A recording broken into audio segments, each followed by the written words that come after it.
Atma or Vishnu, and then you have Brahma, the creator of physical worlds, and Shiva, the destroyer, and Vishnu would be the preserver. Well, all these have their counterparts in Christianity. There's no difference. There is no difference at all. Krishna is Christ, Jesus is Vishnu, and Satan is Satanan or Shiva, and Jehovah would be Brahma. So it's all there. The names are different, but the teaching is the same. And so only one with their eyes open and ears to hear can really, really fathom this. It's no use. It's no use talking to the average person about these things. It goes way beyond. And they've been told that their religion is supreme and exclusive, and all the others are lies and blasphemous and from the devil. And even in Christianity, they suffer with this mentality. You know, the Jehovah's Witnesses will tell you that the Mormons are demon worshippers, and the Mormons will tell you that the Jehovah's Witnesses are. And you can go to all the churches and you can ask them all individually whether the other churches are demon worshippers, and they'll tell you, oh yeah, in no uncertain terms, they are all demon worshippers except for us. Yeah. And so this is exclusivism. This is detrimental. It is very harmful to humanity. Once upon a time, we used to be able to travel from nation to nation, and we used to be able to worship our gods from our nation under different names, and we knew who they were, because you can't. There's only one supreme being, root cause of all causes, and everyone acknowledges that anyway. So whether they have respect for what's called the nature gods, the demigods, they always go back to the one Godhead, and that Godhead is a Trinity. That Godhead is, in the Eastern system, it is Krishna and his consort Radharani. Now, Radharani is his beautiful goddess, and that would correspond with Mary, Queen of Virgin, Queen of Heaven. Mm-hmm. And so what this patriarchal system has done is it's removed as there you go, you can see there Radharani, there she is behind the deer there, and there's Krishna with his flute, blue of course. Mm-hmm. And Radharani is the Queen of the Heavens. Now in Egypt that was Isis, in Rome that's Mary, Isis Mary, and this part of the Godhead has been removed. Although the Catholic Church always acknowledges Mary, the Virgin, and that she's the Mother of God, etc., etc., they still have a patriarchal system where the feminine part has been either abolished or subdued, or it has been what's the word I'm looking for? There is a particular adjective that I want to use here, and I might recall it in a minute. But the point is that they did this to unbalance us, because what we are going to experience if we are true children of the Creator and returning back to the Godhead, we will experience what's known in the Eastern system as the sacred secret doctrine of indescribable oneness with difference. Mm-hmm. And that is exactly what we're destined to experience. Whereas by removing the goddess, what happens now is we have a god, boy god, and so only one area of our higher mind is activated, and that's the logical side, whereas the intuitive side, which is feminine,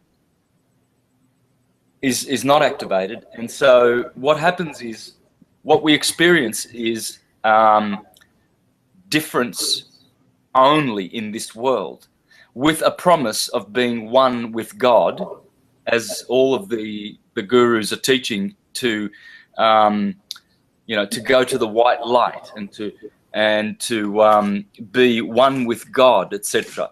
That's fine, but that's also a kind of spiritual suicide. Mm-hmm. The true doctrine Yeah, the true doctrine is way better than that. It's inconceivable oneness with difference. So in other words, as John 1:1 says, and the Word was God, and the Word was with God. So all other creatures and all other beings are with God at the same time being one with God. And so this is what's at stake, Zanny. It's what's at stake is our ultimate destiny. We can go beyond the white light. We can go beyond the void, which a lot of teachers called Mayavadis are teaching, because they are teaching about Maya and the illusion, and that we are already God, and so we don't need to do anything. There's no service required. Whereas the scriptures all teach that there's only one true way of knowing the Creator, and that is surrender and service. Whereas they're not teaching this, and the reason being is because going to the white light is risky. There one can be returned to this plane, and so if they can harvest, if they can indoctrinate a whole world into believing that you go to the white light or any other thing short of our true destiny, which is to return to the Godhead, to be one with and to be with the Godhead, they will always have good little slaves here on earth to harvest their energy from. And that's what they've been doing for thousands of years. They've learned how to create demons or egregores, which are thought forms and emotion forms. These are self-created entities. We do it all the time. We all create our own demons. But what Rome has done is they've created composite egregores, or more powerful egregores through communion of crowds or groups or gangs. So the Vatican will gang up with the Freemasons, and they'll gang up with the Knights Templar and the Knights of Malta and the royal aristocracy and the moneymakers like the Rothschilds, and they will enter a pact and a coven whereby they will do their rituals and conjure up demonic entities and give more life force to their creations. And how they do this is by swearing allegiance and working together and bringing crowds of people to their plazas and to their forums to give them energy. So in other words, when you go to the Vatican, anytime you go to St. Peter's Square, you are actually giving life to their egregores. And so their demonic war machine, the military-industrial complex that needs bloodshedding at all costs, is supported by unsuspecting, half-cocked, half-witted payers who are supporting this system. And that's what it means in the scripture to be worshipping demons. Anyone who is worshipping demons will be rewarded accordingly. And that will be to remain in realms of suffering, birth, death, misery, and material existence. There is only suffering on this plane to certain degrees. Some people suffer less due to good deeds, but in between little moments of bliss and moments of enlightenment and joy that we have, probably 3 seconds every day on average, the rest is full of suffering and misery and doubt and fear and guilt and that's of course by degree. That depends on how much good work we've done. My bliss has increased exponentially from when I first started waking up. So, and I know you yourself will probably concur with that. As we awaken more and more, our bliss factor increases and the suffering diminishes. Nonetheless, you cannot escape the suffering. No. There is a saying that we only suffer in the flesh. So maybe we only suffer here on this realm. How do you feel about that? Yeah, in material worlds there is only suffering. In spiritual worlds there is Chit, Ananda, which is existence, consciousness, and bliss. Sat, Chit, Ananda. And I write that down. Such. yeah, S-A-T, C-H-I-T, and then A-N-A-N-D-A, Ananda. And of course, this is the nature of Krishna, the Supreme Personality of Godhead.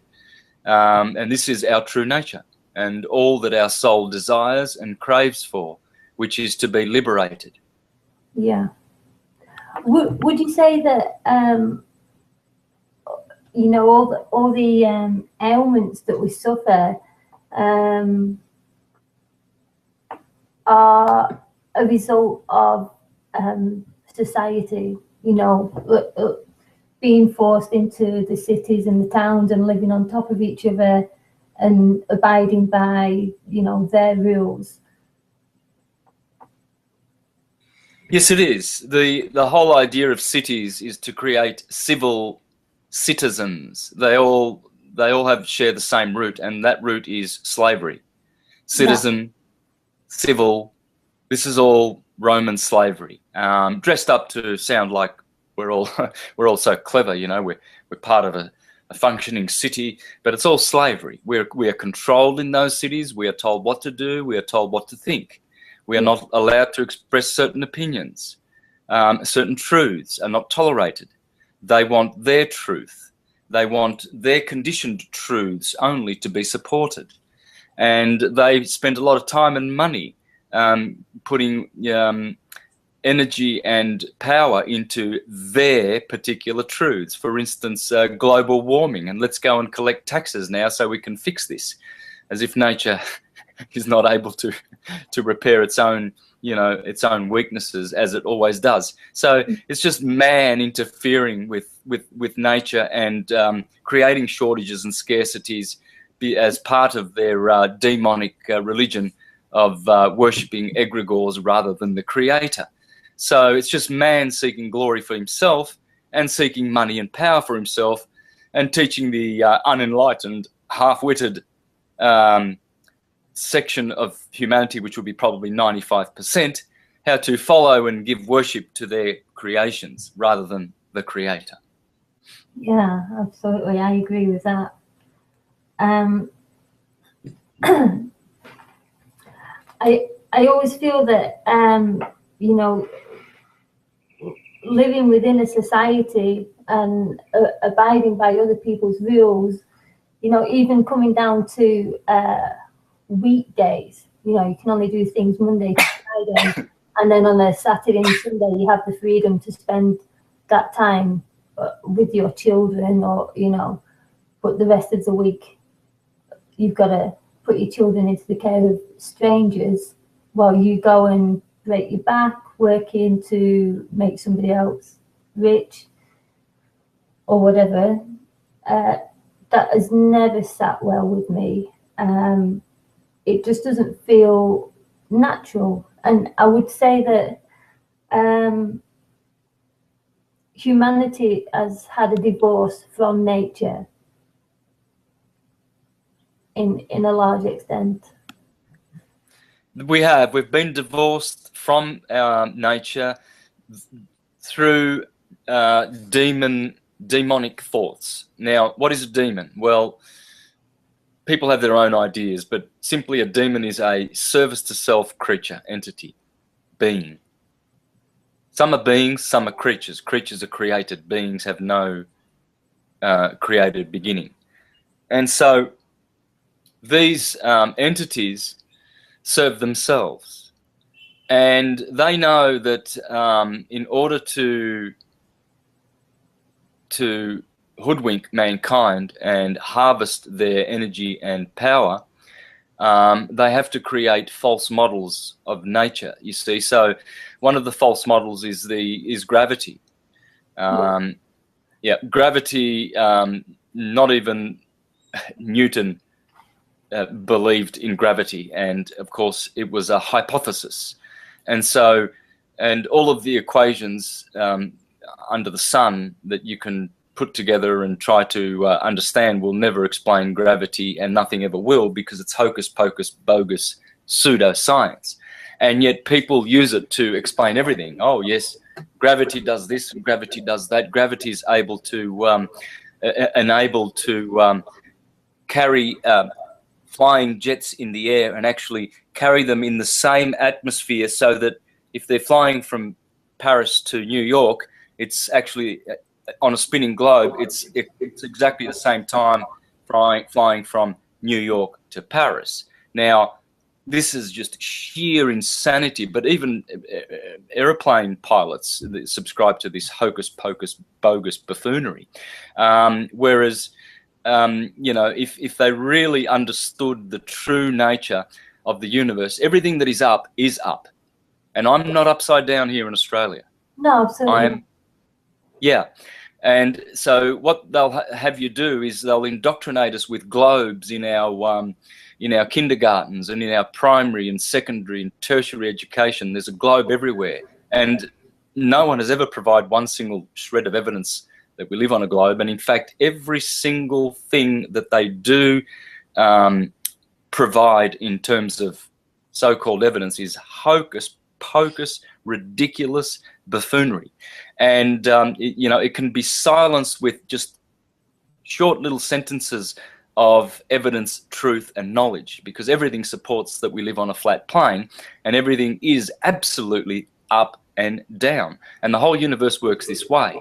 So this relativism of the Darwinians and the Copernicans and the Aristotelians, they're all just a bunch of monkeys. They're all just a bunch of materialist, speculative philosophers, have no connect to natural transcendental science.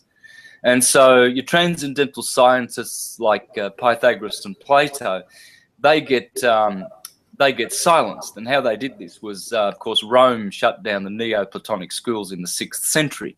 Justin the Emperor, the criminal, did this, so that the Aristotelian buffoonery can you know, overtake the world, and the world has gone after Aristotle and his moronic, materialistic teachings like Darwin and Newton and Einstein, and all these will go down in history once they're revealed as buffoons. They've played the part of buffoon perfectly well. They are imbued in worldly wisdom, which is foolishness in the eyes of the Creator, and they give glory to themselves. These are glory seekers. They don't give glory to the Creator. They don't care to. They want the glory for themselves, and that glory will be removed from them, and they will be put to shame. They will be written. Their names will be written in the book of shame for all of eternity, for the disgraceful harm that they've done to humanity, for teaching such ridiculous stupidity that we live on a ball and I'm upside down. And it's funny that my body is actually being sucked onto this 1,000-mile-an-hour spinning ball, hurtling through space at 67,000 miles an hour. Horrendous stupidity, and people just go after this madness. And yet, you know, little butterflies will flutter by and just not pay any attention to the gravity that keeps me sucked to the earth. And so, but we've all been sucked in by it. We've all been drawn in by the lies, because the bigger you tell them, the harder people fall. So, so my purpose in life is to, you know, bust all the fictions, as I call it. I use an Australian colloquialism, and to deflate this Humpty Dumpty globe and Santa ball and buffoonery, and bring back the ancient sciences. And all the scriptures concur with the geocentric model. The Bible is replete with flat Earth truth. In fact, if you'd like to, I can share you some of those scriptures with you. Absolutely, yeah, go ahead. Yeah, great. Well, Psalm 24:2, for he has founded it on the seas and established it on the floods. So it's known that the Earth, the terrestrial part of planet Earth, planet Earth, is sitting on waters. I mean, even the erroneous ball model teaches that. Psalm 33:9, for he spoke and it was done, he commanded and it stood fast. That's the earth. In other words, it doesn't move, it stands fast. Yeah. Psalm 104:5, he established the earth upon its foundations so that it will not totter forever and ever. So the foundations of earth are founded firmly, and it will not move or totter forever and ever. Here's another one. He stretches out the north over the empty place and hangs the earth on nothing, because the earth is hanging in a torus field. And see, all of these torus systems all around the universe are hanging upon nothing. And this is in the book of Job 26:7. Job 28:4-7. Where were you when I laid the foundations of the earth? 1 Samuel 2:8. He raises the poor from the dust and lifts the needy from the ash heap. He seats them with princes and has them inherit the throne of honor. For the foundations of the earth are the Lord's. On them he has set the world.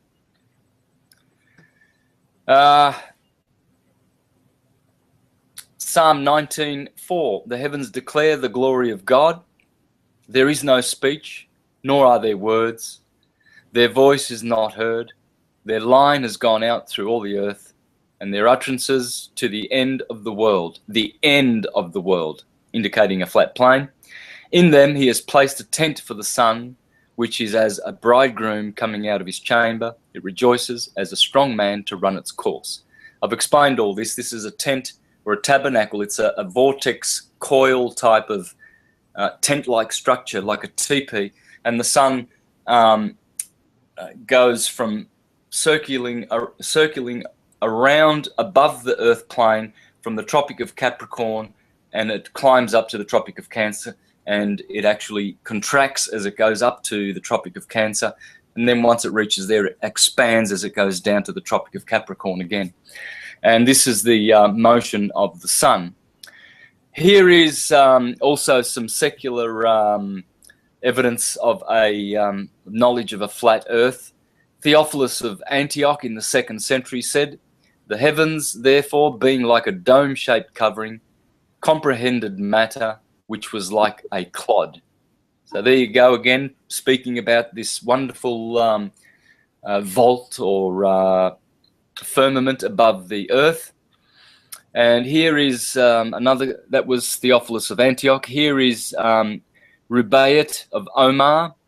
He said, and that inverted bowl we call the sky, whereunder crawling cooped we live and die, lift not thy hands to it for help, for it rolls impotently on as though or I. Oh, So very poetic. again, Yeah. The Sumerians said the boundary between the primeval sea and the earth was a solid vault within which was the gas-like atmosphere. The stars, planets, sun and moon were embedded in its solid vault. So this concurs with all the evidence today that we are finding that the stars are actually embedded in a vault-like firmament above our heads, only a few thousand miles up. And this is why the constellations of the sky do not change shape, and there's no parallax observed.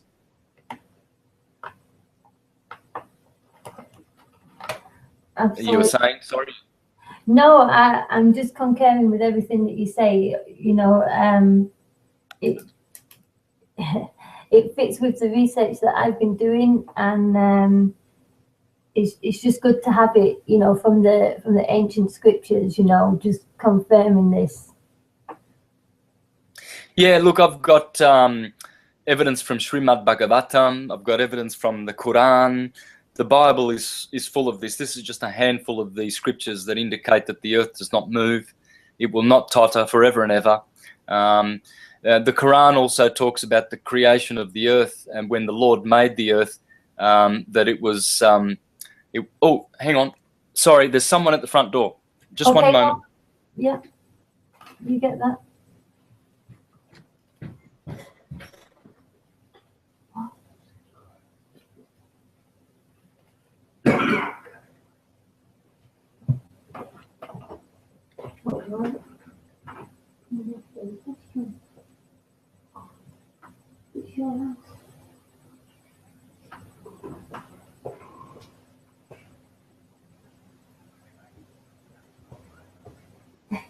Come on.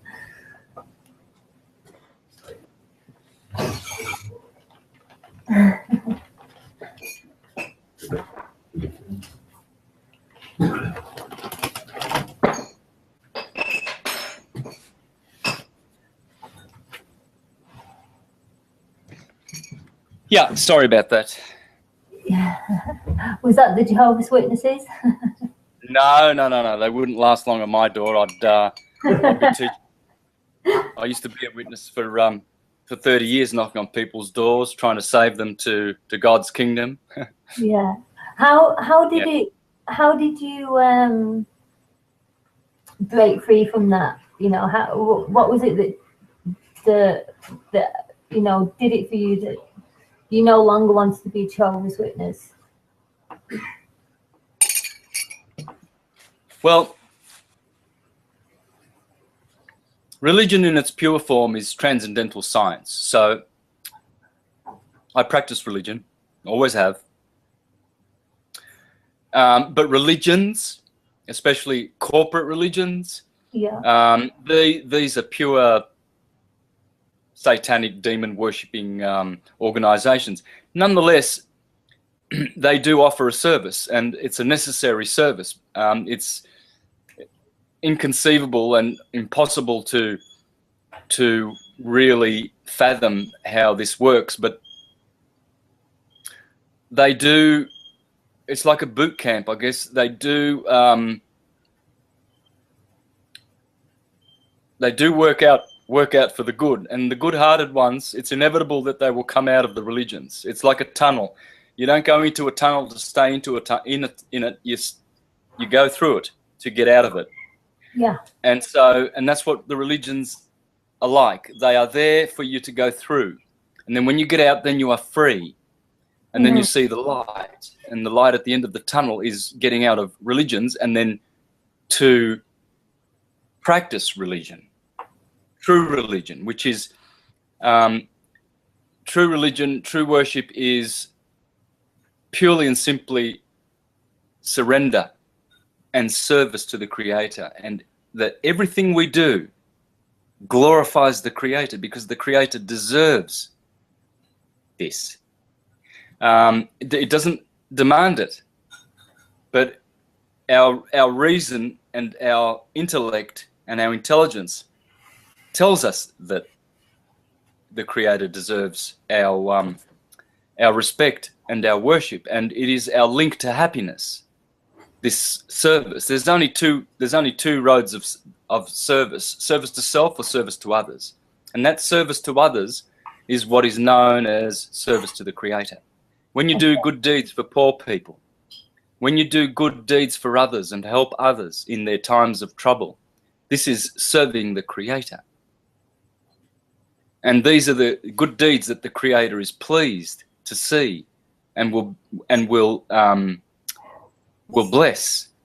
But you see, most people don't understand this principle, and therefore they are materialistic, and what they are doing is actually rendering service either to themselves or to their bellies, or to false concepts, false idols, and those would be everything that the demon worshipping entities have devised, such as the globe and gravity and all of these buffooneries. Yeah. I just want to skip back a little bit to where you was talking about hocus pocus, and I have a little theory of my own, and I just want to know how you feel about it. And it's about how humanity has been hoodwinked into this belief of the heliocentric model and the stuff that NASA put out. And in my mind, the only way I can see it is that we're under some kind of hypnotism. And is it possible that there are some kind of spells in the words used to bring us under this hypnotism of, of this belief of the heliocentric model? What was the question? Sorry, just quickly. Are there some kind of spells in the words used to bring us under some kind of hypnotism of the heliocentric model? Yes, see, the ancients knew, the good ones, the transcendental scientists like the Neoplatonists and the Hermetists, not the Aristotelian buffoons of material, speculative, empirical philosophy. They knew that the sun is the ruler of the solar system, but they knew that the Earth was the center, so it's geocentric, you see. And it's probably what the G inside the compass and square of Freemasonry is really, really indicating, that in the center is Gaia, Pangea, or just Gaia, our mother. She is, yeah, Earth is like it is a form of Isis. The moon is another form of Isis. The Milky Way galaxy is another form of Isis. So everywhere there are different expansions of Isis, our mother, Radharani, who is here depicted in this Vedic artwork here. And this Godhead of Krishna and Radha, Christ and Mary, are the root and cause of all phenomena, and they are personal gods. They're not impersonal entities, which is what a lot of spiritual people will try to teach you. You know, that there's no person. So what they do is they put you in the middle, in the lukewarm, neither hot nor cold. So you've got service to self, cold, and you've got service to others, hot, and in the middle you have this neutral ground where all these spiritual gurus and New Age teachers want you to believe that there's no being of service. I don't think we can share the link, can we, at the moment? No, I don't think so. Oh, okay. So no one can join us in this call? No. Oh, sorry. I shared it. I'll have to tell my friend. We'll have to wait till it's... You know, I don't mind if she wants to sit and listen, you know. Yeah, just perhaps turn the video off or something and the audio muted. I'll tell her. Hang on. It's muted. I can see the audio's muted, so. Okay. But yeah, welcome, friend. All right, because I wasn't sure. I thought maybe you could listen in. All right. So what we have is... what was the question again, please? The original question was, is humanity under some kind of spell that helps this hypnosis of us falling for the heliocentric model? Yeah. The powers that be, they know the true nature of the cosmos. Mm-hmm. Let's make no mistake about that. It is in their interest to manipulate the cosmologies. Now, someone like me who is reasonably well read, all my life I've been a studious studier of the Bible, Eastern books, and I've been aware of the geocentric model of my life. So when people say, oh, how long have you been a flat earther, or how long have you known about the flat earth? Since I was a little boy. I remember laughing at the people who believed in it as a Jehovah's Witness. Oh, how silly they are. You know, now we know it's a globe. We just know it, don't we? There's this knowing, perhaps it comes from kindergarten, where we saw the little globe there next to the teacher's, you know, on the teacher's desk there. That's probably where we think we know it from, but we don't know it. We know nothing. No. We are totally ignorant about this beautiful world that we live on. So it's their interest to dupe us and to steal our true heritage from us. So yeah, I've known about the flat earth for years and years, and laughed about it all the time, you know, because of the indoctrination. But if we were all less indoctrinated, and we didn't go to school and everything like that, and we just had all our books, we had Bhagavad Gita, we had Srimad Bhagavatam, the Bible, and Quran and everything like that, we would never have fallen for it. Never, ever. Because they only speak about a flat, stretched out earth, and the Bible always talks about the ends of the earth. And the good news of the kingdom shall be preached to the ends of the earth. And I have built the earth to be founded, and it will not totter forever and ever and ever. It is immovable. The scriptures, the Bible is full of this. It's full of it. And nowhere does it talk about a sphere. And yet people insist that it speaks about a sphere. They insist out of their own ignorance and stupidity. Whereas the Bible only speaks about a circle and a plane, and how immovable that it is. And if anything, it indicates that the sun is moving. You know, things like the legend of Joshua, how he stopped the sun and he lifted up his rod and he prayed to the Lord and he said, please, you know, please let the sun stand still. Well, there you go. Why would it need to stand still if it was already standing still? Obviously because it's not. Exactly. Yeah, so, yeah, we have been hoodwinked, and we've been hoodwinked not by people like you and I. This is why we cannot accept so easily this lie.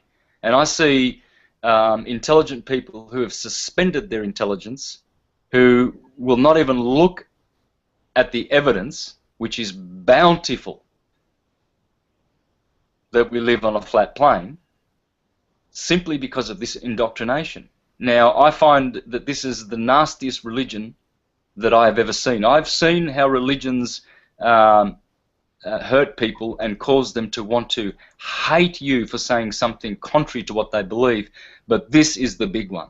This is the one that indoctrinated people just absolutely will defend without a shred of evidence that they live on a ball, and yet they will defend it, it seems, to the death. They will pull out a gun, they'll shoot you in the head, they will stab you in the face with a knife to defend this globe. It's incredible how much of a grip it has on I've seen it. I've got hundreds and hundreds of dud syncretists who were once syncretists who now you know, I've had to unfriend, who have unfriended me, and they're off with the Santa ball and you know, in the Humpty Dumpty globe, and they're gone, and they're following their demonic religion. You know, they're not prepared to consider the evidence.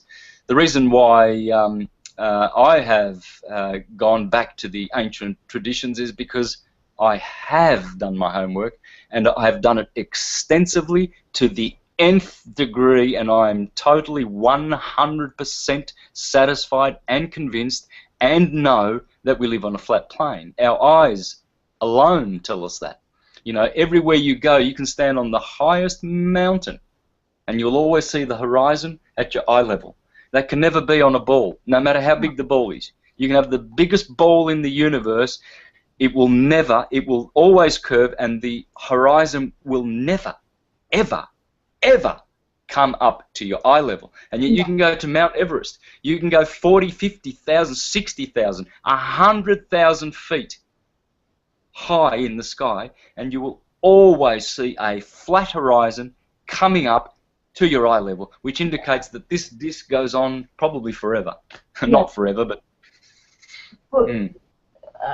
As far as we can tell, as far as we can see, you know. Yes. If we lived on a ball, then the horizon would have to fall away from us. No matter where you lived on that ball, you'd be at the highest point, and the horizon would fall away from you in every direction. And you can do this on a simple computer generation. The higher you go, the horizon always rises to eye level if you're doing it on a flat plane. And if you're doing it on a ball model, the horizon will always fall away from you. Always. No matter how big that sphere is. And yet we live on supposedly a globe with a diameter of about, I don't know, 12,000 miles, but supposedly the circumference is 25,000 miles. Yeah. Now, that's very, very small, really. That's not... Thank you. I always thought that seemed just way too small. It is. And this, you should, you know, airplane pilots, I get people writing to me saying, oh, Santos, I've got a pilot friend, and he says you've always got to correct the nose for curvature of the Earth. BS. Because if they were flying at 600 or 700 miles an hour, they would have to be dipping constantly, not correcting every now and then. No, no, no. This is buffoonery. They would have to constantly be flying downward to cope with the slope. Constantly. They would never, ever, ever once lift their nose to level off. They couldn't afford to. It would be constant. I mean, I've got one thing, just the one thing that just blows the ball out of existence and proves conclusively that it is a dud, buffoon, hocus pocus, bogus pseudoscience monstrosity. One thing, and that is all of these images we have of the star trails of the North Pole. Yeah. People don't think. They don't think. That cannot happen unless we are firm and that is moving. Exactly. Because if you're on a ball, so this is how stupid people are. They just do not think things through. I'll just grab. Hang on one tick. I'll just grab a round object here.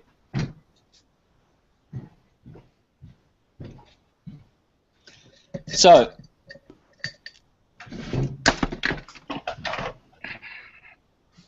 Grapefruit. Grapefruit, yes. Yep. Perfect. And so here's the North Pole, supposedly. The axis of the Earth is running through there. And it's tilted, supposedly. Yep. So here's someone over here in Italy. And this smart individual is about, what, 37, 40 degrees south of that North Pole, and he puts his time-lapse camera on, and he's sitting there at night 10 hours, and so with the rotating ball, he starts here, and then 10 hours later he's over here. Yeah. And yet he has got a perfect... What the camera shows is there's Polaris, the North Star, and you see all the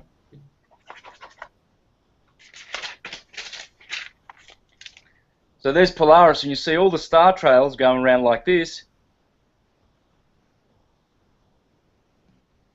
perfectly in perfect circles.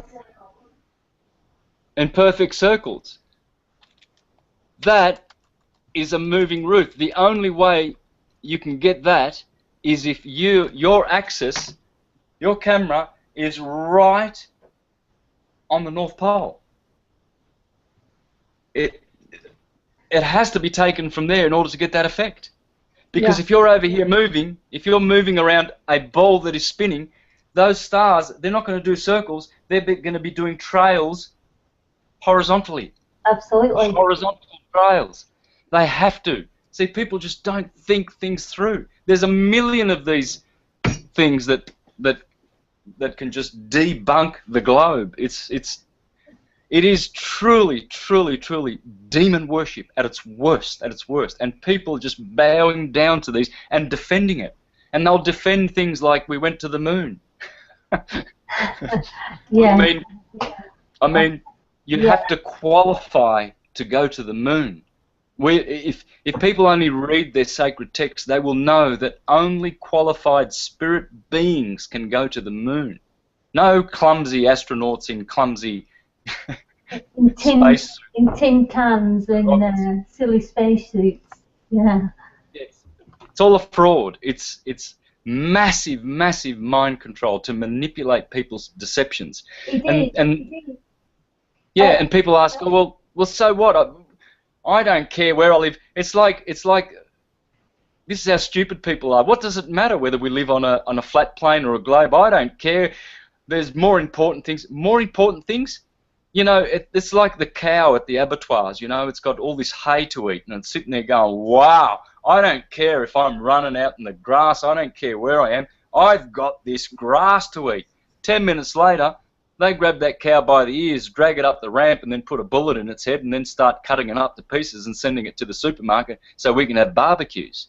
That's what's going to happen to all these idiots who are asking, oh, what does it matter where we live? This is how empty people are. Oh yeah, go and watch Liverpool beat Manchester United, please. You know, go and pay $50 to eat that demonic food that they have there, and watch these demonic spectacles to give more worship and glory to more demons, so that you can. Yeah. Well, the scriptures tell people that people who live like that will go to hell. You know, and hellish places are there waiting with open arms for them to receive these people who, you know, what does it matter where we live? we need to know where we live. We need to know where we're from in order to understand where we're going. That's my view. Yeah, these people have been sucked in by the New Age buffoonery, and they're waiting for the Galactic Federation of Clowns to come in their space vehicles to save them. And the Galactic Federation of Clowns doesn't exist. It's a crock. There is only us, and there is only the Creator and angelic beings, and there's no space people coming to save us, and there's no federations of buffoons out there saving us. We save ourselves. We, with our intelligence. Yeah. Why can't people say, well, hang on a minute, I'm going to let my own intelligence, which is Christ within, save me? Why? Why are they deferring and waiting and sitting back going, oh yeah, but we've just got an email from the Galactic Federation, and they've got all their spaceships hiding behind the moon now, and they're going to just pop out one day, and of course they never do come, but one day they will, you know, just wait.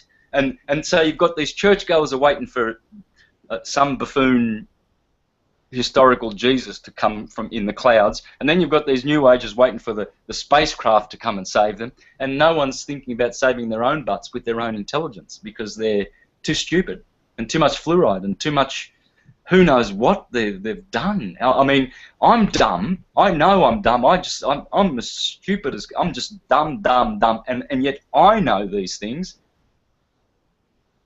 So whatever little shred of intelligence that I've got, I must be applying it, because they're obviously not. Yeah. Not even the shred that they've been granted by the Creator are they putting to good use. And this is sin. This is a crime, not to use your intelligence to think for yourself. At least in my own stupidity that I'm dressed with and conditioned with, at least I insist on using my own intelligence and to see my own evidence and to have direct knowledge, not just opinion and sense. You see, this is where people confuse opinion and sense with intellect and reason. You see, your Platonists will tell you that you use your intellect and your reason, whereas your Aristotelians, they will say, what does your opinion, what does your sense tell you? Look around and what does your sense tell you? So they really founded this, you know, this Darwinian, Keplerian, Copernican, globe, gravity, evolution, demon buffoonery. It all goes back to these speculative philosophers. They've done so much harm. It's untold harm they've done to humanity. And, you know, the joke's on them. They defend their belief systems without any evidence, just really emphasizing and compounding their stupidity, really. I have no tolerance, as you can see, for stupidity. I really have no. I don't have any tolerance for my own stupidity. I walk around and see all the stupid things that I do every day, and it just makes me cringe. Just imagine what they're doing, you know. Oh, that's why I'm living a hermit in the rainforest, because I don't want to see people doing stupid things which are more stupid than my stupidity. You know, I can't do that. I'd rather die. I'd rather die than... I think the problem there is, Santos, is you recognise the stupid things that you do, whereas on the whole, most people don't recognise the stupid things they do. They think they're being quite clever, you know, they think they've got it all sussed out, and you know, they're doing it the right way. So I think that's the biggest problem for most people. Yeah, I'm enjoying this because I nonetheless love to torment the ignoramuses. I've got a whole bunch of guys now that are wanting to debate me. Oh, I want to debate Santos. You know, they don't want to offer any help to humanity with evidence and real proofs. They just want to have a debate, you see, because basically they see that I'm getting the attention of intelligent people, and well, they get nothing with all the efforts that they're putting out. Buffoons like Danny Wilton, for instance, he's infatuated with NASA cartoons, you know, of the Orion Nebula.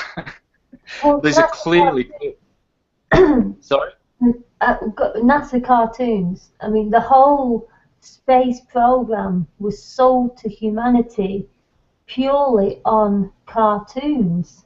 When you go back to the late 50s, early 60s, that was just all cartoons, you know, and it was sold to the gullible masses that this is how we're going to get to space, this is how we're going to get to the moon, and it was just children's cartoons, nothing more. Yep. Know? Yeah, here's a guy who's devoted all of his energy, and he's got a following of many, many clowns, of course, that follow. It's the blind leading the blind, and they want a debate. Now, I think to myself, there won't be a debate. Does Christ debate with Satan? The scriptures say there is no communion with Christ and Belial. What have I to do with these morons? It's like going to kindergarten to try and teach children that there isn't any Santa Claus. Number one, you'll do harm to them because, well, they believe in Santa Claus, so let them go until they grow up and work out that it doesn't exist.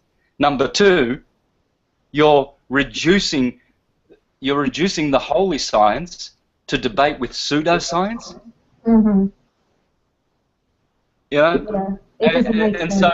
And so you've got a whole bunch of these clowns like half asleep, half a sheep, making videos from New Zealand, wanting to debate Santos Bonacci. You've got Johann Oldenkamp, who all he does is holy science. That would be whole, as in it's got holes in it, because he does not know holy, sacred science.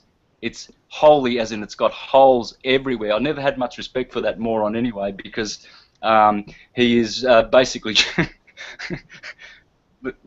is a meat eater. He's a dog eater, and they're all dog eaters. That's what Bhagavan calls meat eaters. Their brains are polluted.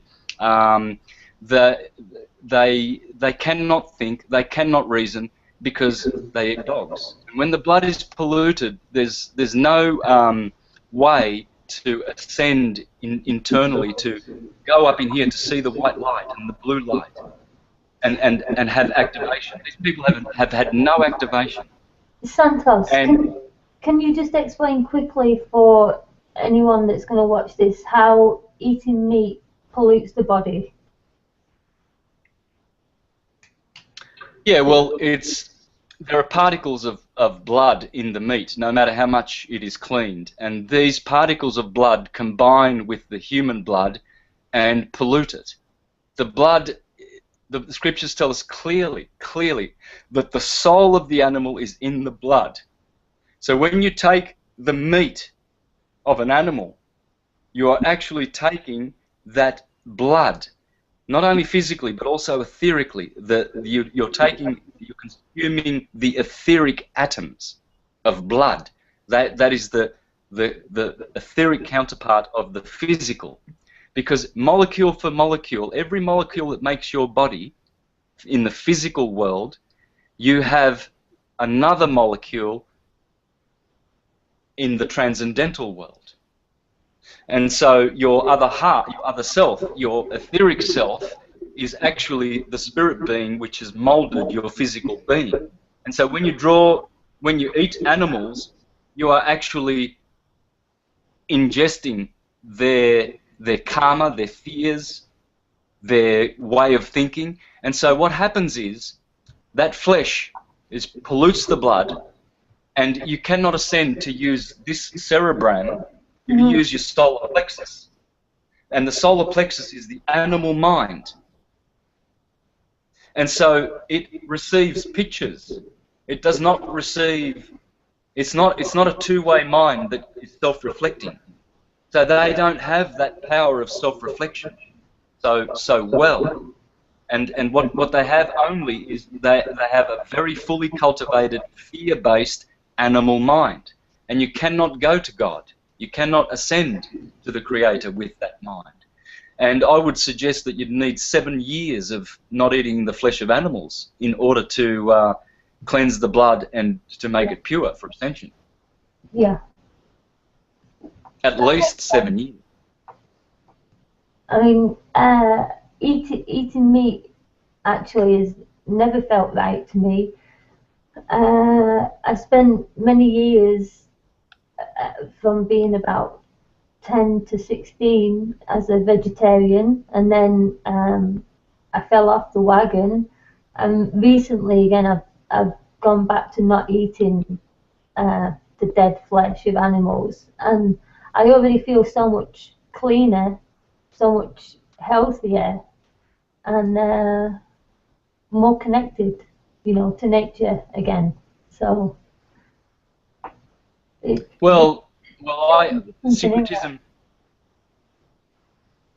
syncretism came to me after I stopped eating animals 7 or 8 years ago. It wouldn't have come to me without it. There's no way. You cannot get the blessings of syncretism when you're eating animals. You can't get any kind of stuff working up here at all. It's all polluted. And sure, they've got their intelligence, but it's limited intelligence. It's animalistic. It's materialistic. They can only see materialistic complex concepts. They cannot think on the spiritual plane. This is why you will find that only spiritual people who are truly, truly free of material demon worship can understand the true cosmology that we live in. This is why I know automatically I don't have to debate with meat eaters and dog eaters, swine eaters, about, their buffoon, heliocentric crock. I don't have to do that. I don't have to degrade this holy science. I will forever be lifting it up and praising the Creator. They give praise to their own bellies. See, they want a debate because they want some glory. They want to see if they can humiliate Santos, the chief syncretist in the world. You see, this is what happened to Marsilio Ficino and Giordano Bruno and Giovanni Pico della Mirandola when Rome wanted to stop him teaching syncretism and vegetarianism and philosophy and transcendental science. He went down to Rome to debate with him. They poisoned him. You see? he was good enough to do that, and they poisoned him, and he probably deserved to die, because you don't need to go down to debate with demons. Do not do that stuff. No. That's so harmful to everything. You keep this sacred science clean, and you do not give it to swine. You debate with swine, you're giving it to swine. And these people are swine, and they don't know it. I feel sorry for them. I love them. But they are more stupid than they can possibly imagine. And their hearts are full of swine meat. This is why the Muslims and the Jews will not touch swine. They'll give it to the dumb goy, and they'll have it for, you know, breakfast, a bit of pig's bum, bacon and eggs. Oh, what are you having with your cappuccino there, Mr. Sophisticated, in your lovely little smelly cafe? Oh, just a little bit of pig bum with chicken period called egg, bacon and eggs. Oh, how smart we are. Neither of these foods should be even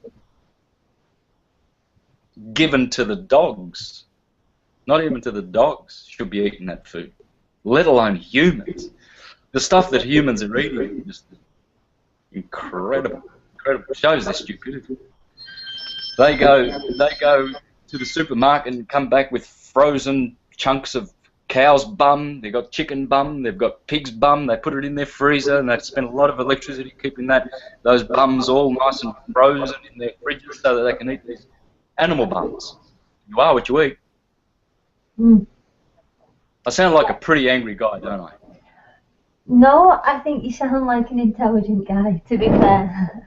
I just think you have your stance and you stand by it, and, you know, thumbs up to that. Yeah. The honest truth is I have enough love for all of humanity and enough forgiveness for all of humanity. I mean, that's obvious. I've done all my work for free, given it for free online.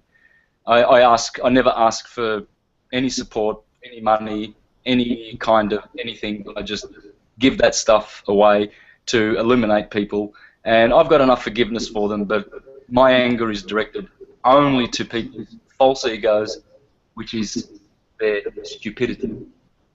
This stupidity should not be tolerated, and I will always, always be singing and crying this from the rooftops, and I will always expose the stupidity of the world. We've had stupid men and women now, like your Hillary Clintons and all of these, you know, emasculated men, women, trying to prove some sort of power trip and everything like that, and support their demonic Copernican teachings, and we've tolerated them for too long. You know, we should not even allow people like Barack Obama to open his mouth.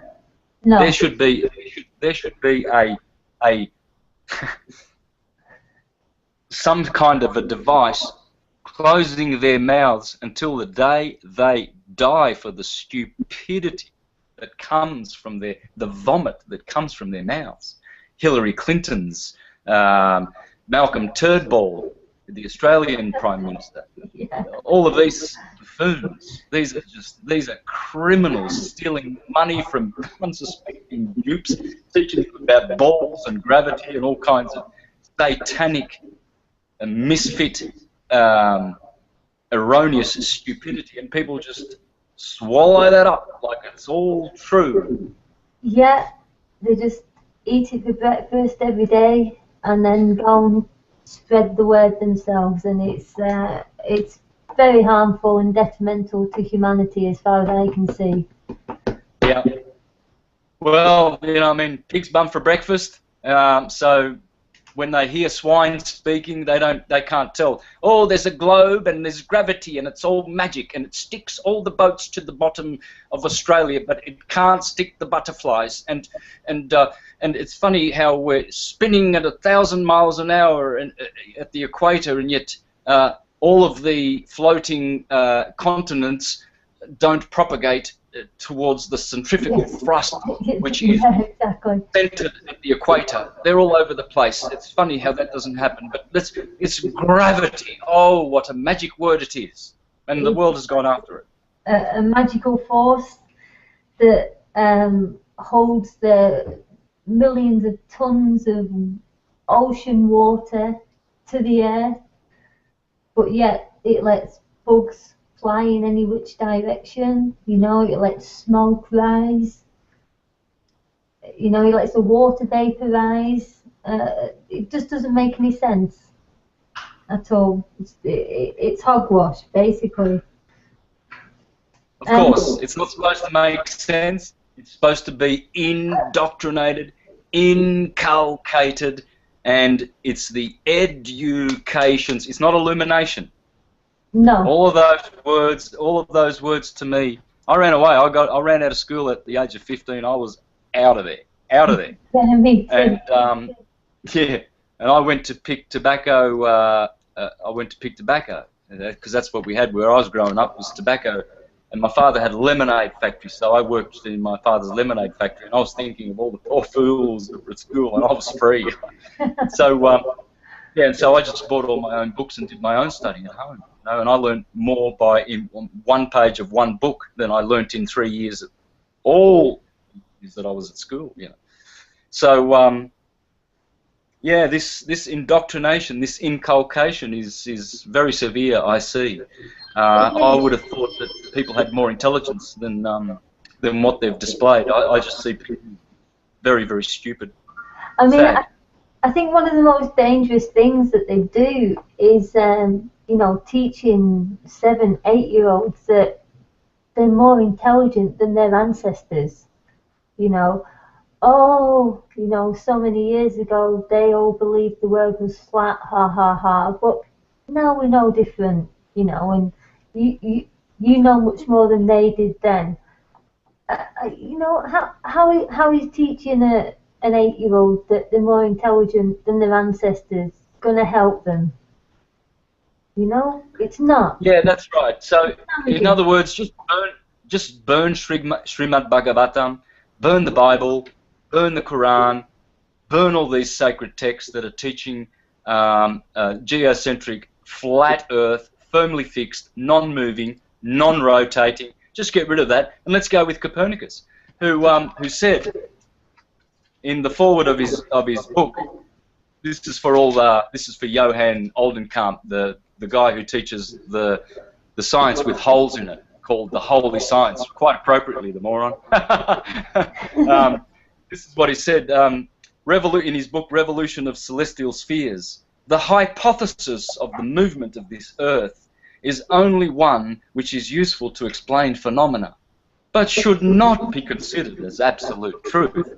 So here is the dunce himself, Copernicus, telling all the dunces, don't believe this crock. Yeah.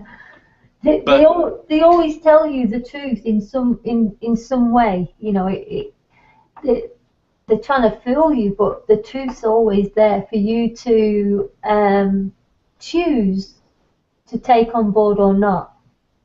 Yes. You always have the free will to decide which direction you're going to go. Yes. Yes.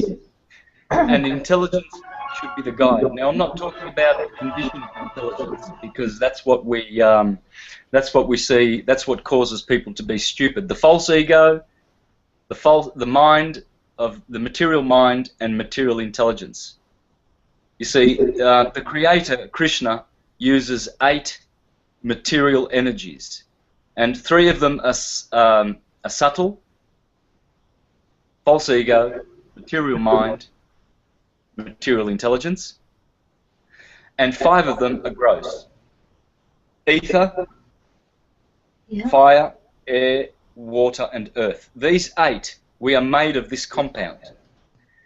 But all of these exist on a higher plane. We have true ego, we have spiritual intelligence, and spiritual mind. But why are we not applying them? Why are we insisting to use our conditioned parts of our unconditioned parts? Why do we insist to live under the false ego? Why do we always apply our material mind and our material intelligence to things? We should be free from these. And the only way to be free from this is to give service to the Creator. Only through service can we know the Creator. not through anything else. Speculative philosophy will never cut it. You can be reading books for thousands of years and you will never know the Creator. And see, this is what Isaac Newton once said. He said, it's not the mind that cannot accept the Creator. It's not the mind of man that accepts the higher truths. It's the heart. The heart is corrupt. The heart has been polluted, mostly with animal flesh. But the three worst demonic teachings are the eating of animals, the globe, and gravity. And I will draw my last breath deflating them all and destroying them all. Yeah, good on Until you. we live in a world where none of these aberrations exist, we will never be free. We will always be controlled and harvested, because those three are what are prohibiting our ascension. Those three alone. Everything hinges on those three demonic teachings. And we have to lose them. The quicker we lose them, the quicker we will find peace and prosperity and happiness on this beautiful plane in which we live. Yeah, I have to agree with that. Santos, I'm feeling a little bit rude to your friend there. I'm wondering if she has any questions or anything she wants to add. Would you like to ask her? Or who's that?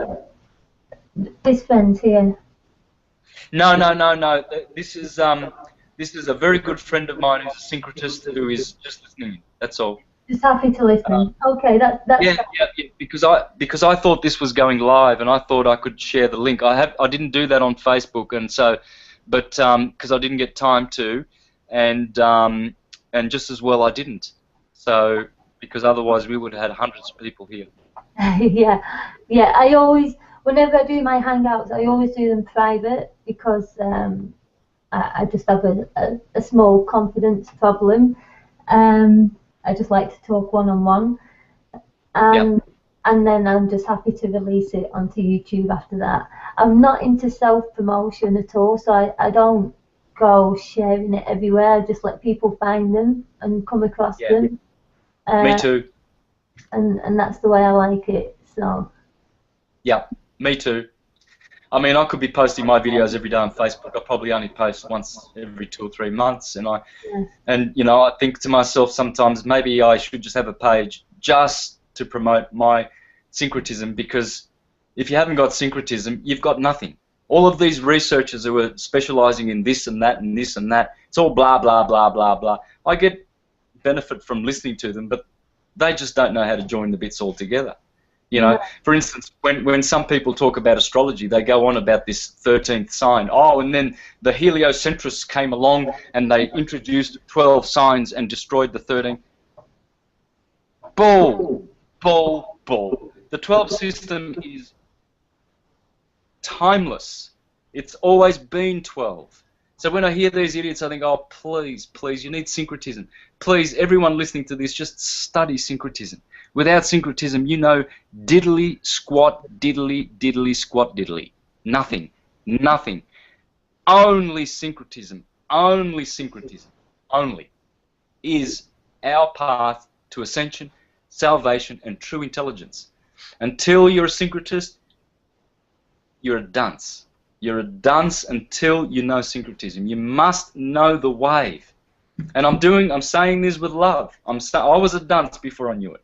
I'm saying it with love. You are pure dunce unless you know syncretism. Get to know the sine wave. And even though my presentations are based on the heliocentric model, it doesn't matter. The information is all good there. It's all good. It's all because it's all based on the sine wave. It's not based on a flat Earth or a globe Earth or a square Earth or triangle. I never did that. I did not do that. I based all of my information on the sine wave. And the sine wave is there, it's intact, and it is how you understand syncretism. And without syncretism, all of these researchers, even some of the flat Earth guys, you know, some of them are Christian and they're teaching their Christian perspective. Some of them are not Christian and they're teaching another perspective. And they've all got it wrong. Some people are teaching, for instance, that Pythagoras was the first bowler.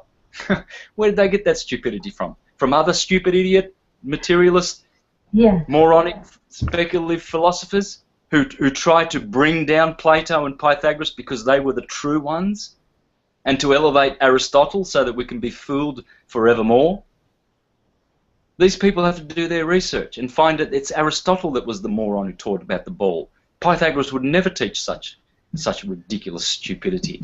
He was a transcendentalist. He wasn't a holy science with holes in it, a la Johann Oldenkamp, the poor misled fool.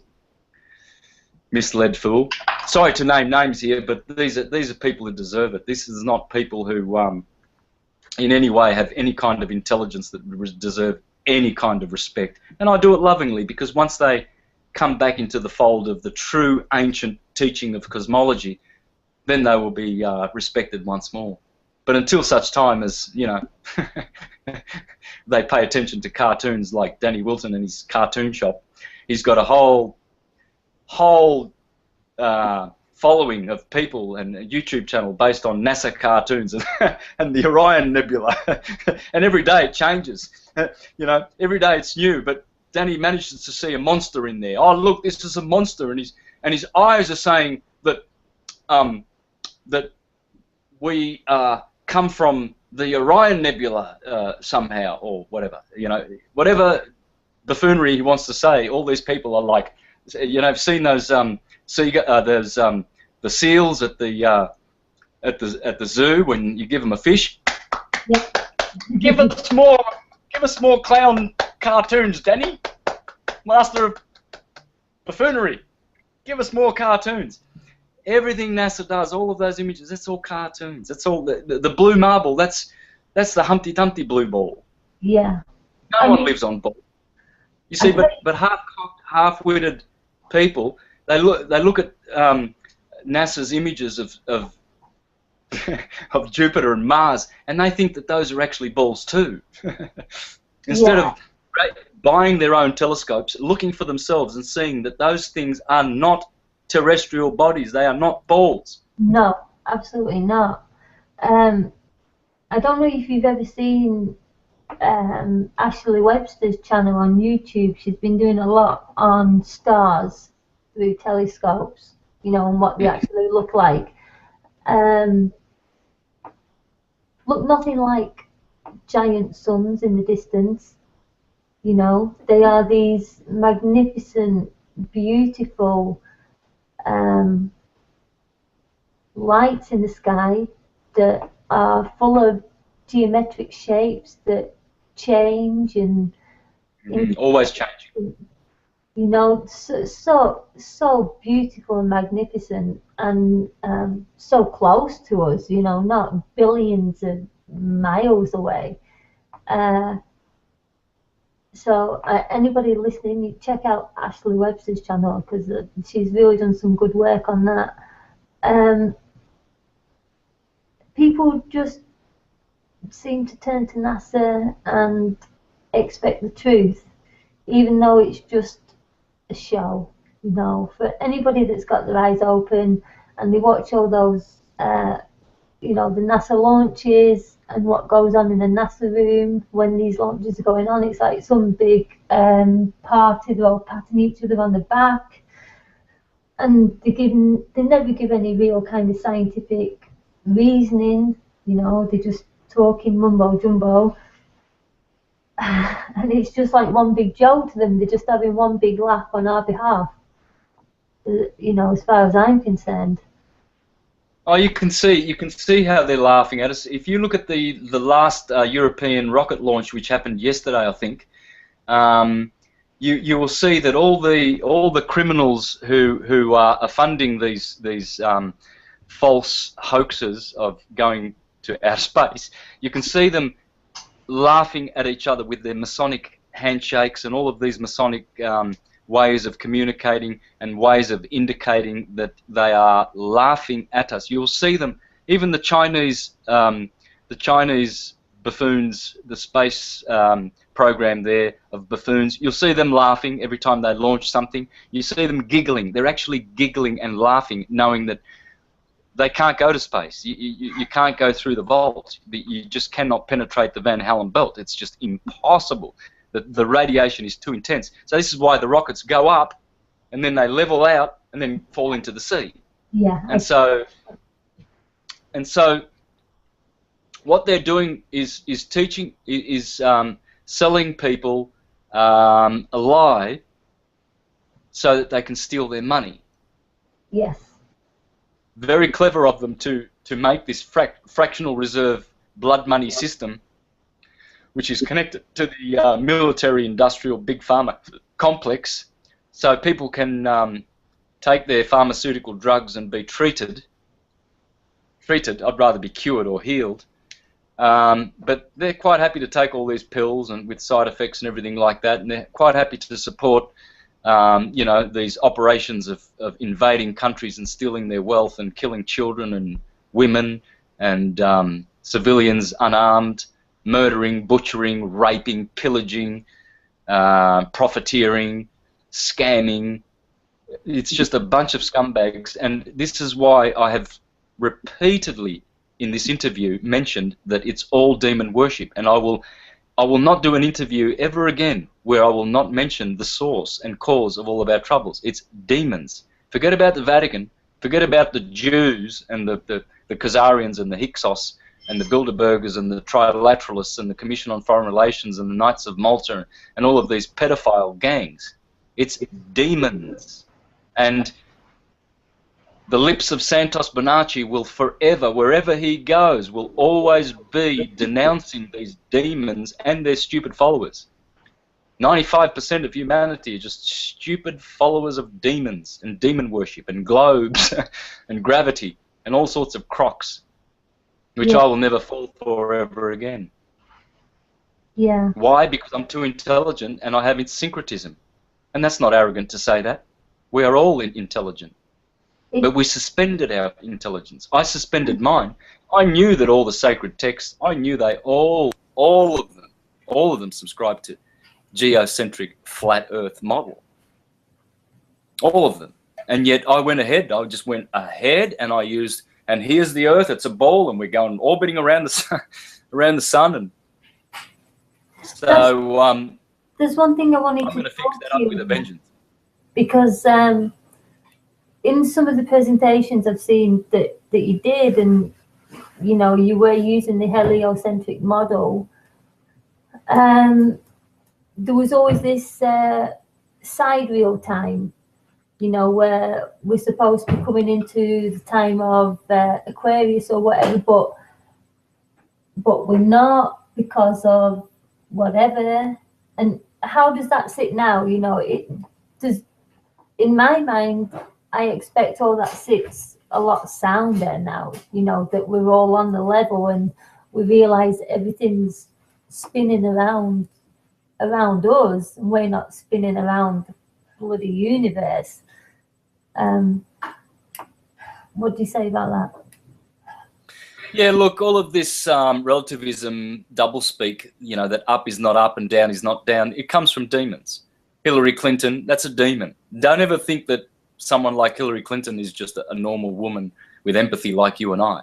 You must understand, these are Nephilim demons. They themselves are demons and they promote their demonic teachings. So children here in Australia, you know, they go to the zoo with their mummy and daddy, and their mummies and daddies are so stupid that they will even encourage them to think, oh yeah, we're upside down and gravity's sticking us up, you know. We're all stuck by gravity and we're upside down in Australia because we're in a ball and we're spinning. And the little children have to do mental acrobatics and suspend their own intuition and have cognitive dissonance for the rest of their lives with this buffoonery.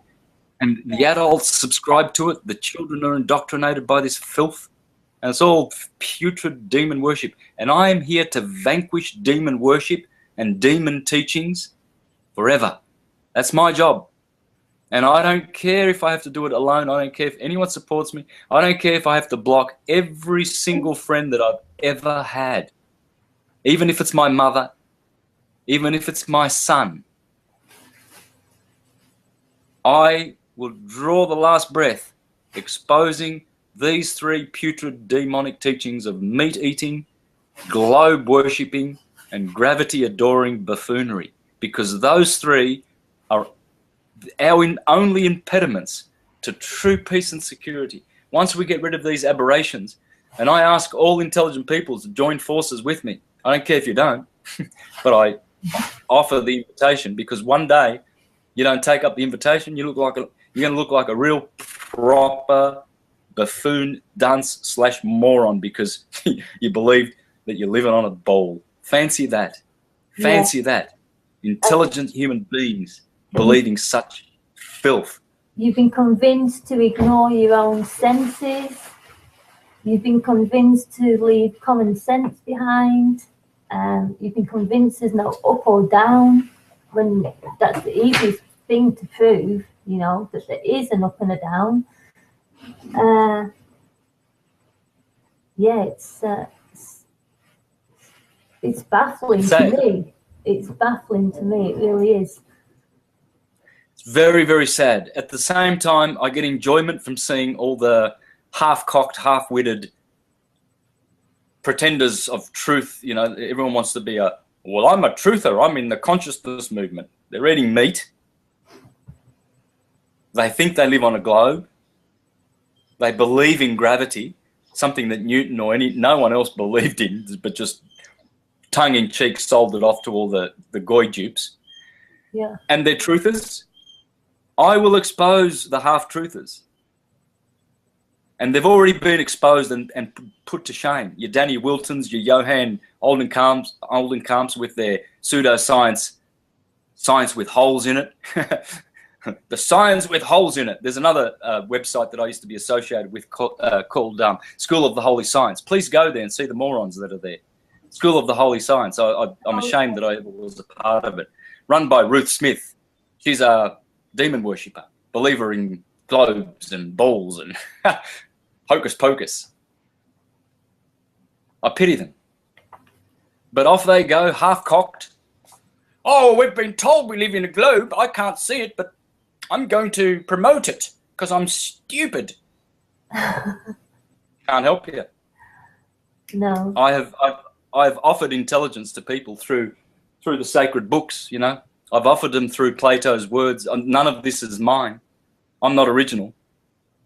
Everything I teach comes from the sacred scriptures, but they don't want a bar of it.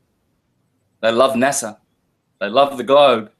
Yeah, people worship NASA, and above that, people really worship gravity. You know, it's like gravity is a god to people. You know, it just bewilders me. Yep. Time for all of us intelligent ones who use the higher intelligence, not the material intelligence. Remember, there are two. There's the 8 material energies of the Creator, 3 being subtle, 5 being gross, and they have their spiritual counterparts. And we are the ones that are to reactivate those. You see, Jesus spoke to Nicodemus and he said, unless the Son of Man is lifted up, you can never go back to heaven and you cannot be born again. And we must be born again in our true intelligence. We must trust the Holy Scriptures, not the school of the holy science with holes in it, or the holy science of Oldenkamp's holes with holes in it, a bucket with holes in it. Not that science, pseudoscience. They've only got pseudoscience to offer. Because I know for a fact that they have not read this, that they have done superficial reading here and there, a little bit on the internet, and they think they're experts. Whereas me, I've devoted my whole life to the sacred texts. And I trust the sacred texts. And the sacred texts, geocentrism. Everything else is demon worship. I'm interrupting you here, Santos, but when you say born again, can you just define that for me? Like, do you mean born again in this realm here, or on a higher level? Both. But being born again means simply just to not be spiritually dead. See, Jesus said, "Let the dead bury the dead." And then in another verse he says, "Do not marvel at this, for the hour is coming in which the Lord will call all those in the memorial tombs, and they will awaken." Those are more memorial tombs. It's not necessarily the graves, it's your body. You see, when you put your arms out stretched, you are in the shape of a T. Your body scribes the letter T, the Vitruvian Man of Leonardo da Vinci. Yeah. This is the great secret. This is a tomb. Tommy, you are entombed. This is why you have an anatomy. Yeah, I get that. And so you have been baptized in death, and you have forgotten your true self, who dwells forever with God. And so to be born again is just to remember that. That's all. It's called the anamnesis, the remembering. To remember that we are one with God in quality, not in quantity. So yes, we are qualitatively God. When I was about 3 years old, I have a very distinct memory of forgetting everything that I once knew. And it was almost, I was awake, but it was almost like a dream where it was all slipping away. Is this kind of what you're talking about? You know, where we forget what our true selves are? Yes, this will happen. This happens all the time. All through our lives, we do have moments and glimpses of our true remembering. We do remember who we are, but then we forget. Yeah. We very easily forget. Sometimes we go to that universal place in our dreams. Sometimes we just have a flash, a moment of brilliance. Mm-hmm. And then the distractions of this material plane soon, quickly enough, distract us enough so that we're diverted and we forget. But sometimes some people have a higher awakening. You see, most of these half-truthers, they haven't had an activation. They haven't had a Kundalini activation. Unless you have a Kundalini activation and you've done the good work, alkalizing your body and meditating and bringing that energy up so that you see the blue light up here and all of your head is filled with blue light luminescence. Unless this happens, forget about it. These are half-truthers. I know that these people, these names that I have named, they have never had an activation, because otherwise they would be more intelligent and they would go back and trust the ancient texts which tell us that we live on an immovable, non-rotating plane. Only those orbs, those spheres, what we call spheres or stars, are moving. We are not moving. The earth does not move. It is firmly fixed, and it shall not totter forever and ever and ever and ever. This is a non-moving plane. Yeah. And so when you know this, then you start, and then it also, and knowing this also, it's like a catch-22. It actually activates more Kundalini awakening. It's when you merge syncretism with geocentrism, with transcendental holy science, not science with holes in it, a la Johann Oldenkamp selling, used car salesman. I'm just going to interrupt you. I'm just going to say goodbye to my husband. He's off to work. Just be one moment.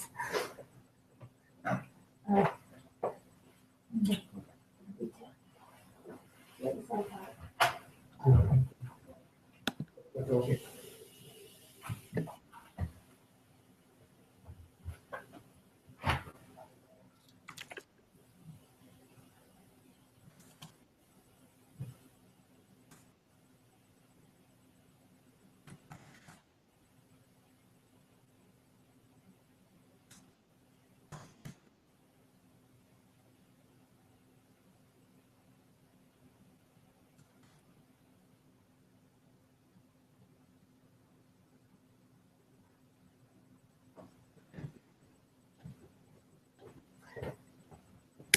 Sorry about that. No problems. Yeah, so my husband's off to break his back for another man. So yeah, that's the sadness of life here. Yeah. Look, I really appreciate the interview and having me on. Yeah. I will, though. I will apologise for being so so hard on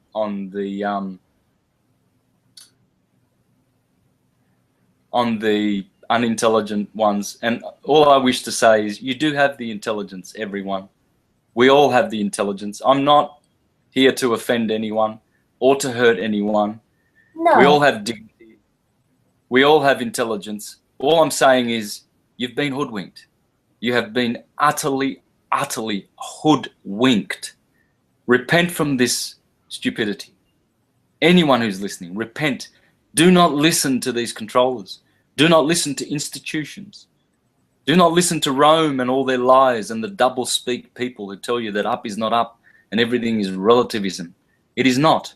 In the scriptures, in the book of Isaiah, the Creator says, woe to you who are making white, that are making what is good bad and what is bad good, and what is up down and what is down up. Woe to you. Woe to these people who are teaching this filth. We all have the intelligence. We've just suspended it. My anger is toward this. My fight is only toward ignorance and stupidity, not people. People do not enter it. Even if I name names, I'll even call myself stupid. I'll throw myself in with those stupid ones. I don't care. I care for truth and for prosperity so that we can be free.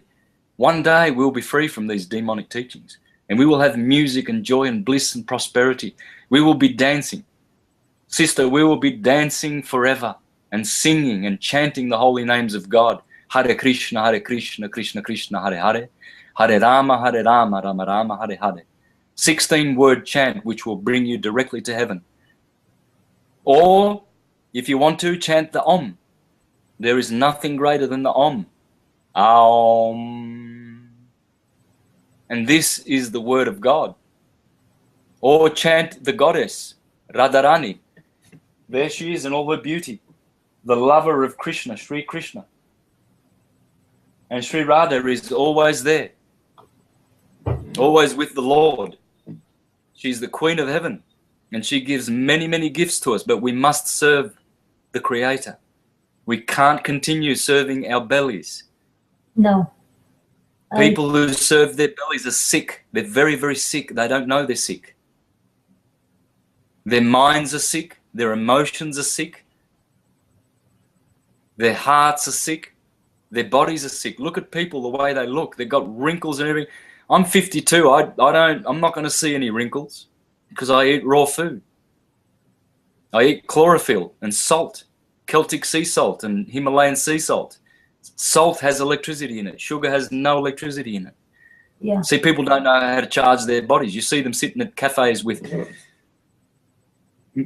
poisonous, toxic cow's milk, boiled with 6 or 7 sugars in it, eating a croissant full of sugar and white starch, and they're fat and bloated, and their skin is all red and wrinkly, and they're all puffed up with diabetes, and they're eating all these cakes, and people are sick.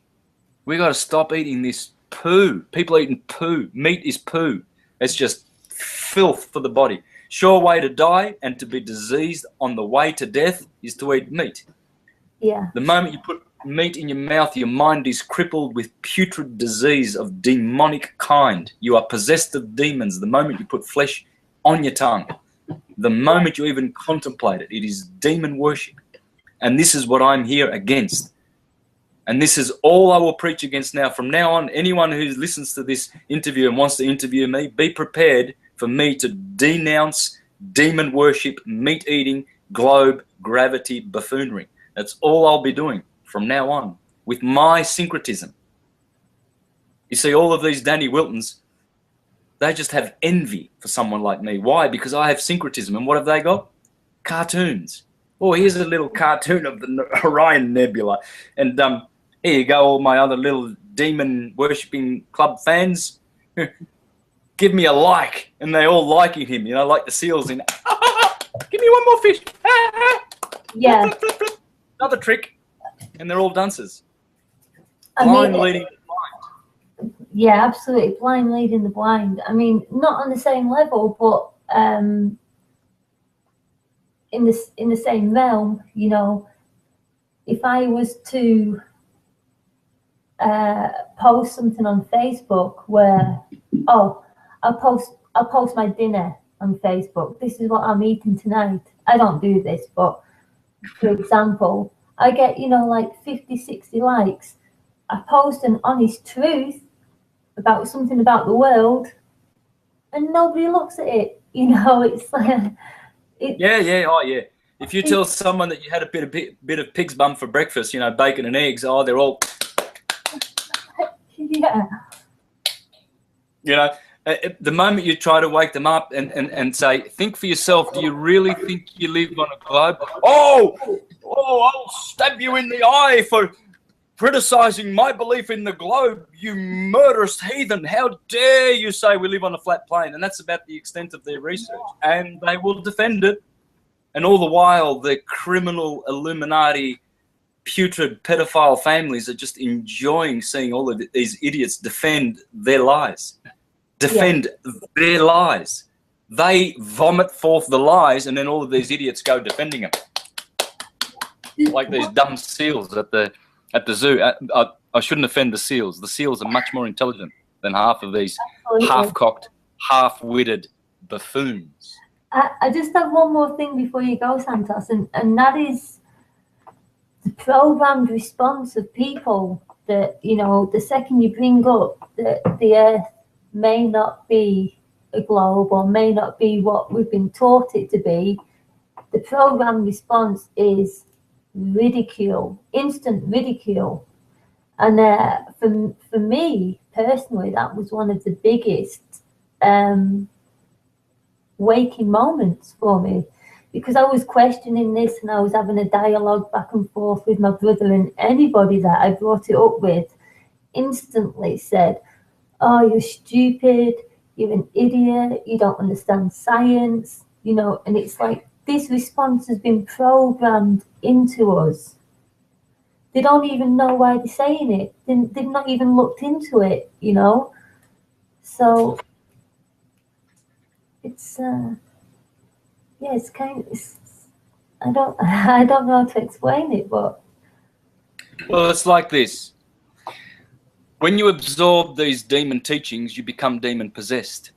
And it's very, very hard to exorcise demons from deep, deep within your heart and soul. And these people have not done any exorcising of demons. They haven't had a Kundalini awakening.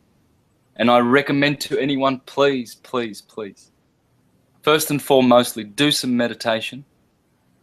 Be alone with yourself. Go into your heart. The truth is in your heart. And allow the energy to rise through your spine. Concentrate in the middle of your head, in the space from the middle of the head to your top of your head. Focus on this area in the middle of your head and direct the energy there where the RAM is, Aries, the cerebrum, and the pineal gland. And even if you don't get an activation, you'll get a partial activation. Any 5 minutes you spend doing this, you will benefit. But you must do this. Once you do this, you'll be free of demon worship. Because those two Kundalini serpents that have been suppressed and coiled down at the bottom of the spine, that is what's causing people to follow after demon worship and believe in the globe and defend it with all their life. Defend something that doesn't exist and it's pseudoscience buffoonery. And yet they appear to be intelligent. You see, all those guys I mentioned before, Johan and Danny and Ruth, and they've got as much intelligence as I am. I'm not saying they're stupid, but they have suspended their intelligence. Therefore, in that sense, they are stupid. And I'm not saying that I'm super intelligent. I'm just saying that I'm allowing my intelligence to flow because I've done the work. First of all, I've done the research, and I know that all of the cosmologies, all of them, are geocentric and flat earth. Not one of them is dealing with his ball buffoonery. Secondly, I've done the meditation, I've had the activation, and I know this. I don't believe it. These people are believers. Belief is good. if it's not belief based on pseudoscience. Belief is only good if it's based on direct knowledge. Yeah. And I have the direct knowledge. This is why I put my ugly face in these videos for the sake of mankind. Not so that they can look at my ugly face, but to listen to the wisdom, not from me, because I'm just another dunce, but from the sacred text, because I have sweated over these books. I've done the work, and I'm bringing them out to people in the public for free, for their benefit. That's loving. That's love. Yeah, that is love. Yeah.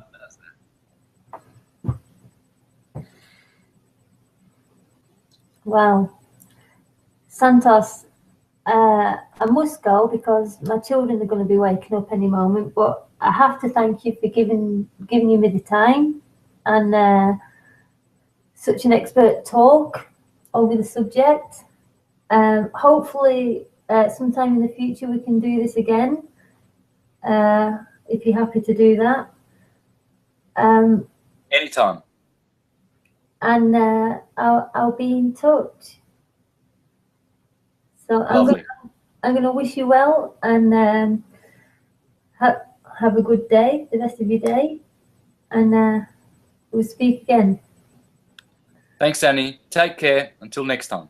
Much love. Omnia vincit veritas. Thank you.